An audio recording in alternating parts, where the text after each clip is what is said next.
प्रेम शब्द में ढाई अक्षर होते हैं जो दो पूर्ण और एक अधूरे शब्द से बना है। कहा जाता है कि प्रेम शब्द ही अपूर्ण है, इसलिए हर किसी को यह पूर्ण रूप से नहीं मिलता। परंतु शिवजी और पार्वती जी की प्रेम कहानी अनेक कष्टों के पश्चात ही सही पर पूर्णता प्राप्त प्रेम का प्रमाण है। चाहे इस प्रेम को संपूर्ण होने में युग युगांतर लगे हों। इस प्रीत में पार्वती जी का कठोर तप तो शिव जी की सदियों की प्रतीक्षा समाहित है। इन दोनों जितने अद्भुत जीवन साथी आज तक कोई नहीं हुए। तीनों लोगों के स्वामी होकर भी शिव जी के पास न स्वयं की धरा ना ही स्वयं का आकाश रहा। बस प्रकृति की गोद में बसा कैलाश पर्वत ही उनका निवास स्थान हुआ। और दूसरी ओर पार्वती जी हर जन्म में राजकुमारी या बड़े घर की कन्या हुई। फिर भी उन्होंने अपने जीवन में शिव जी से अधिक किसी की भी चाह कभी भी नहीं की। शिव जी सकल सृष्टि के स्वामी, परंतु अज्ञानियों की दृष्टि में एक अघोरी से ज्यादा कुछ नहीं। पर उस दिव्य स्वरूपा देवी ने शिव जी को जो पूर्णता दी, उससे वे देवों के देव महादेव बन गए। पुराणों में वर्णित है कि पार्वती जी ने शिव जी की अर्धांगिनी बनने के लिए 108 बार जन्म लिया। अंतिम 108वीं बार में वे पार्वती जी बनी। पार्वती जी के स्वरूप से पहले उनका जन्म दक्ष प्रजापति की कन्या के रूप में हुआ। तब उस जन्म में भी उन्होंने प्रेम से वशीभूत होकर शिव संग प्रेम विवाह किया। परंतु उनके पिता प्रजापति की इच्छा रही थी कि सती विष्णु जी को वर्ण करें, ताकि वे सब प्रकार के वैभवों से युक्त व प्रसन्न रहे।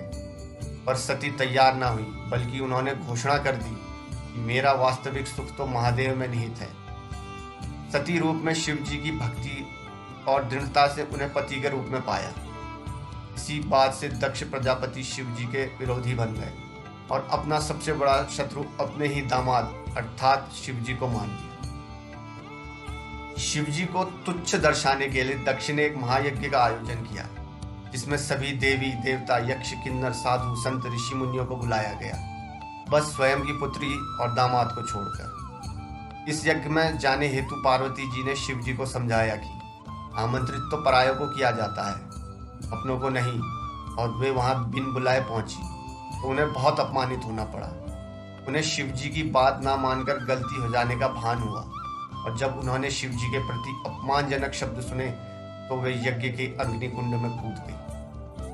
शिव जी को जब पता चला तो उनके गणों ने यज्ञ भंग कर दिया। सती ने पुनर्जन्म में पुनः शिव जी से मिलने का वचन देकर प्राण त्याग दिए। शिव जी माता सती का मृत शरीर लिए विक्षिप्त से घूमते रहे। तब विष्णु जी ने सुदर्शन चक्र से 51 भागों में सती का तन काट दिया, जो आज भी 51 शक्तिपीठ के रूप में स्थापित है। वर्षों वर्ष शिव जी का वियोग कम नहीं हुआ, बल्कि बढ़ता ही गया। वे संसार से विरक्त हो गए। इधर सती ने वादा निभाते हुए पर्वतराज हिमवान और रानी मीना के घर पुत्री के रूप में पुनर्जन्म लिया। पर्वतराज की पुत्री होने के कारण उन्हें पार्वती नाम मिला। नारद जी ने किशोरी पार्वती जी को जीवन साथी के रूप में शिव जी को पाने के लिए तपस्या का मार्ग बता दिया।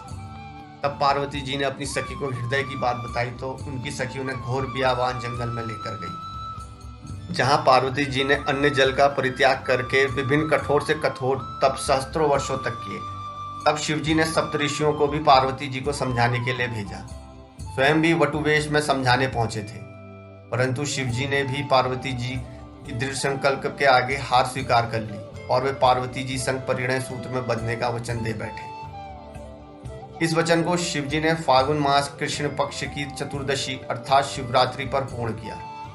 शिव और शिवा का महामिलन शिवरात्रि को हुआ, इसलिए यह दिन महाशिवरात्रि बन गया। इतनी कठिनाइयों को सहन करते हुए महलों की राजकुमारी पार्वती जी पर्वतवासिनी बन गई। पार्वती जी ने एक बार अपने लिए घर की इच्छा भी की, तब शिव जी ने उन्हें लंका बनाकर भी दी थी। तब वास्तु विप्र रावण, जो दक्षिणा में शिव जी को पाने की इच्छा से पूजन करने आया था, पार्वती जी ने सोने की लंका उसे ही भेंट कर दी, परंतु शिव जी को रावण के साथ जाने नहीं दिया। पार्वती जी ने किसी भी जन्म में भोले भंडारी के प्रेम के अतिरिक्त कोई धन वैभव नहीं चाहा, बल्कि जीवन की हर परिस्थिति में शिव जी का साथ सूर्य की किरणों, पुष्प में सुगंध तो शरीर संग प्राण बनकर निभाया। वहीं शिव जी ने भी तो हर जन्म में पार्वती जी की प्रतीक्षा की। शिव जी जो गले में मुंडमाला पहनते हैं, वो पार्वती के हर एक जन्म का ही तो प्रतीक है। जिसे वे हृदय से लगाए रखते हैं। वास्तव में पार्वती जी अनेकों कठिनाइयां सही तो शिव जी ने भी अथाह वियोग सहा। जिसे सभी कुछ सरलता से प्राप्त हो जाएगा, उनका जीवन कभी पूजनीय ही नहीं बनता। अंततः दोनों ने संपूर्ण प्रेम की परिभाषा गढ़ दी। आज के युग में जहाँ प्रेम प्रीत के मायने बदल गए हैं, जहाँ प्यार का स्थान अर्थ भोग विलास ने ले लिया है, वहाँ शिव शिवा का निश्चल निस्वार्थ अडिग प्रेम सभी के लिए प्रेरणादायी है। तभी तो आज भी भक्तगण सदियों सदियों बाद भी संपूर्ण हुए प्रेम के दिवस को महाशिवरात्रि के रूप में विशेष उल्लास उमंग ऊर्जा से मंदिर मंदिर घर पंडालों में पूजन व्रत करते हुए रात्रि जागरण के साथ मनाते हैं। साथ ही महादेव और महादेवी से इसी तरह के पूर्ण प्रेम को पाने की कामना करते हुए जीवन में संपूर्णता और सकल सुख पाने की भी इच्छा करते हैं।